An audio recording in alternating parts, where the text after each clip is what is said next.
আসসালামু আলাইকুম বন্ধুরা, সবাই কেমন আছেন? আশা করি ভালো আছেন। তো আজকে দেখবো আমরা কিভাবে ভেঙে ভেঙে ছ ছ বর্গীয় জ জ ইয় লিখবো। আপনারা দেখতে থাকেন, আশা করি উপকৃত হবেন। আমি শুরু করছি। তো প্রথমে হলো চ চ লেখার সময় প্রথমে দিবেন একটি মাত্রা। মাত্রা দেওয়ার পর সোজা বরাবর একটু নিচে একটি টান দিবেন। আবার দেখেন, প্রথমে দিবেন মাত্রা, সোজা বরাবর টান দিয়ে এখান থেকে এই দিকে দিবেন।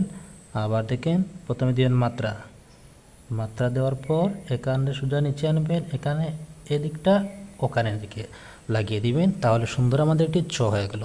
এবার দেখেন, ছ ছ লেখার সময় প্রথমে দিবেন একটি মাত্রা, মাত্রা দেওয়ার পর একদম ছোটো করে এভাবে দিবেন, অর্থাৎ ছোটো একটি ছ হবে। এভাবে দিবেন, এভাবে এখানে দিবেন। তো আবার দেখেন, মাত্রা দিবেন, মাত্রার নিচে এভাবে দিয়ে এভাবে দিবেন, এখান থেকে ঘুরিয়ে এভাবে দিবেন। আমাদের সুন্দর একটি ছ হয়ে গেল। এবার দেখেন বর্গীয় জ, বর্গীয় জ লেখার সময় প্রথমে দিবেন মাত্রা, মাত্রা দেওয়ার পর এভাবে একটি দিবেন। প্রথমে দিবেন মাত্রা, মাত্রা দেওয়ার পর এভাবে একটি দিবেন, একদম ডান দিকে ঘুরে এদিকে আনবেন। আবার দেখেন, প্রথমে দিবেন মাত্রা, মাত্রা দেওয়ার পর এভাবে একটি দিবেন, এখান থেকে ডান দিকে ঘুরে এদিকে দিবেন। তারপর এখান থেকে একটু বাঁকা করে এখানে, আবার এখান থেকে সোজা নিচে একটু বাঁকা করে দিবেন। তাহলে অনেক সৌন্দর্য বেড়ে যাবে। তো আমাদের সুন্দর একটি বর্গের জ হয়ে গেল।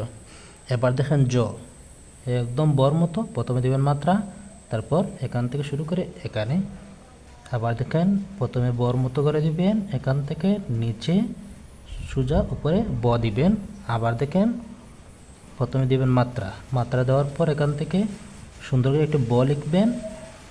ব লেখার পর এখান থেকে সোজা একটি উপরে তুলে দিবেন। আমাদের সুন্দর একটি জ হয়ে গেল।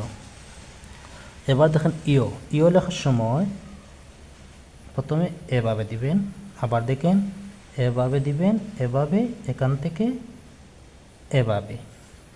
আবার দেখেন, প্রথমে এভাবে দিবেন, এভাবে এখান থেকে এভাবে দিবেন। তারপর একদম লাভের মতো করে সুন্দর করে একটি লাভ দিবেন। আমাদের ইয় হয়ে গেল। তো বন্ধুরা, ভিডিওটি ভালো লাগলে অবশ্যই লাইক করবেন আর কমেন্টে জানাতে ভুলবেন না কেমন হয়েছে ভিডিও। আসসালামু আলাইকুম।